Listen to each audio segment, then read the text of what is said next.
Hello guys, as you know my name is Daniel Fernandez. I am the owner of scienceinhydroponics.com, and today we're going to be talking about a very interesting topic, at least to me, which is silicone in hydroponics. So we're going to be talking about the chemistry of silicone in hydroponics, the different forms of silicone that are available, how to use them, when to use them, etc. So silicon in nature in general is usually found as what we call silica or silicon dioxide, which is a major component in most sands. So what you will see is that this silica is not very soluble. And the reason why is because this is not just like a molecule floating around, but this is just a solid that is actually pretty complex in structure. It's basically an inorganic polymer that has these repeating units, and these bonds are all covalent bonds that are very hard to break. So this is the main reason why silica is not soluble.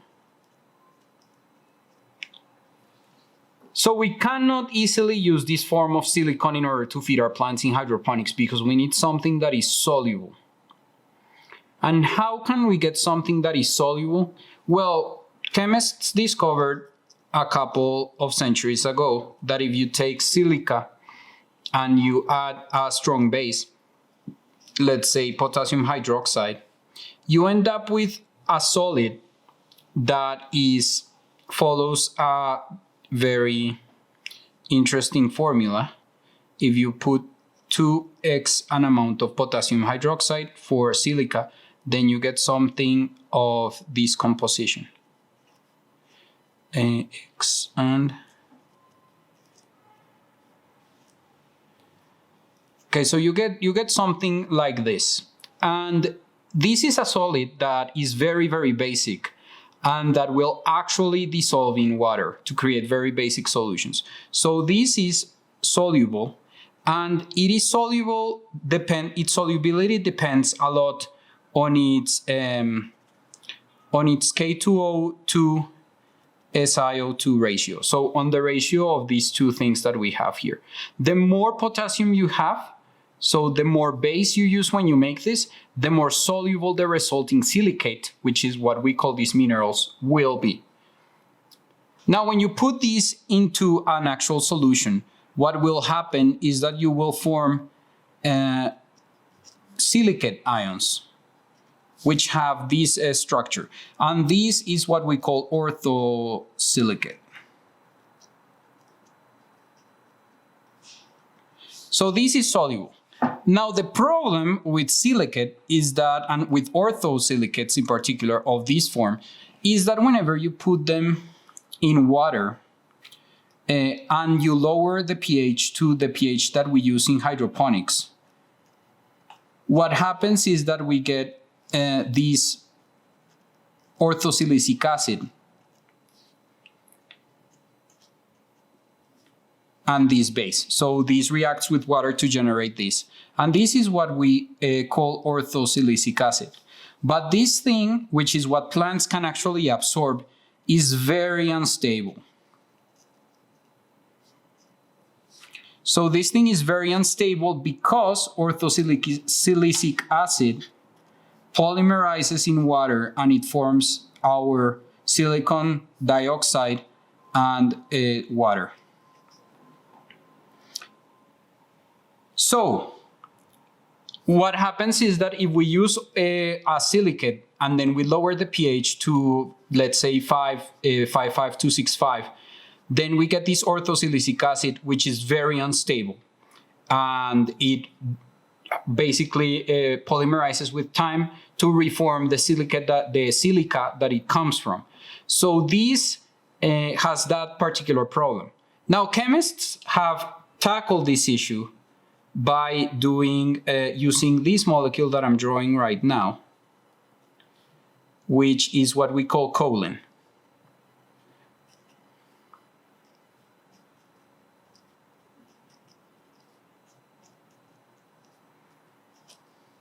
and this is usually balanced by a chloride. So this chlorocholine can be used to create a stabilized form of orthosilicic acid. And this is actually carried out using, you don't start with silica, but you start with, with silicon chloride, which is very reactive, and that you can react with this choline.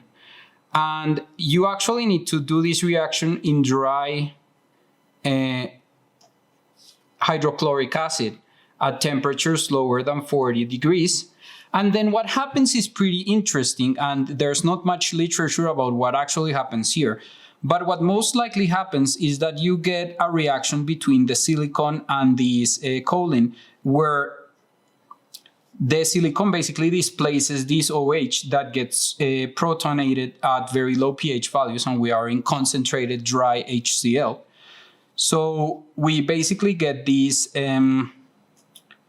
this structure, and we get a silicone that is, for example, like this, that has different degrees of substitution with these choline groups. And you can also get, in some cases, you can probably also substitute this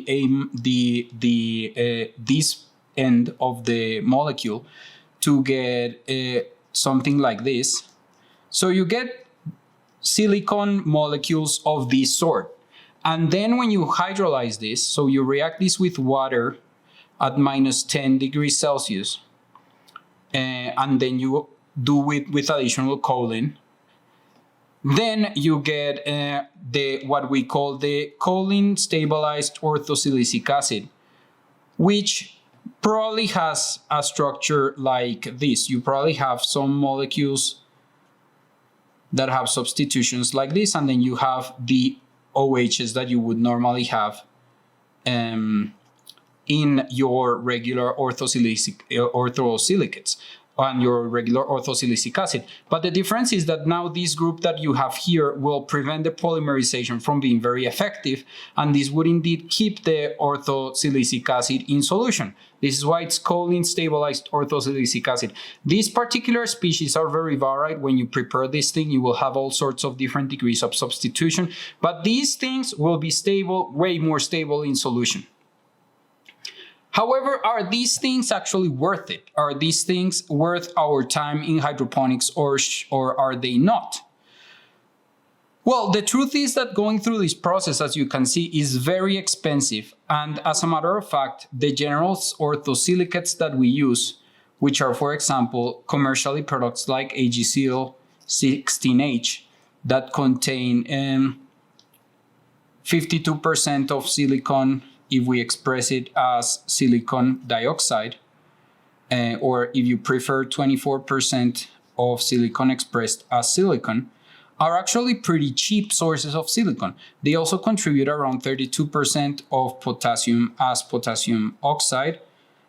So they also give you potassium when you add them. So whenever you use these, because it's unstable as we described, you must follow certain guidelines to ensure that you can make the most out of it. So what we want to do is to reach an amount of silicon as silicon dioxide in solution of around 100 ppms. Or if you prefer this expressed as elemental silicon, this would be around 46 ppms. And this will contribute an amount of potassium of around 51 ppms. So if you decide to use AgSil 16H, then this means you need around 0.7 grams per gallon. And we have known these can be pretty unstable. So this is what you would want to do in something like a drain to waste setup.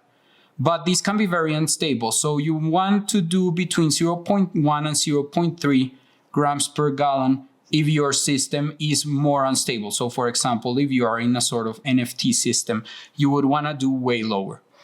Now, it is also important to note that root applications of silicate are way more effective than foliar applications. So if you are going to be applying silicate, an orthosilicate in the form of orthosilicic acid once you lower the pH, then you need to do this you need to do this via the roots, because the foliar is not going to be as effective. Another point is that you need to add this first. So the silicate is always added first. When you prepare a nutrient solution and you want to use silicates, you will add the silicate source first. And the other point is you usually want to use in less than 72 hours. Why? Because it is unstable. So we want to use this fairly quickly. If it's not going to be used so quickly, then you want to use a lower concentration. So if you are going to do an NFT system where you're going to run this for a long time, then you'd better just do 0.1 grams per gallon and just replace this every, let's say 72 hours. You will be adding 0.1 grams per gallon so that you can keep the concentration going with time. Now, if you are going to be doing a foliar, then you can do the 0.7 grams per gallon, but you need to adjust, remember, adjust the pH and make sure that you use either nitric acid or HCl to do this. Why? Because whenever you adjust it, if you adjust the pH with phosphoric acid or with sulfuric acid, then it will be less effective as a foliar. So we want to do the adjustments with either nitric acid or HCl whenever you use this as a foliar. If you're doing the root applications, it doesn't matter what you use to adjust the pH, but what will happen is that in either case, you will have this instability. If you want to use the choline stabilized orthosilicic acid, which is what products that refer to them as orthosilicic acid usually have, then bear in mind that there is currently no peer-reviewed literature that shows choline stabilized orthosilicic acid to be superior. So there is not going to be any proven difference that means that it will be better. Doesn't mean that it's not, it's just that we just don't know for sure right now. So I would say it's not worth the expense. You should go with a product like AgSeal or a similar silicate.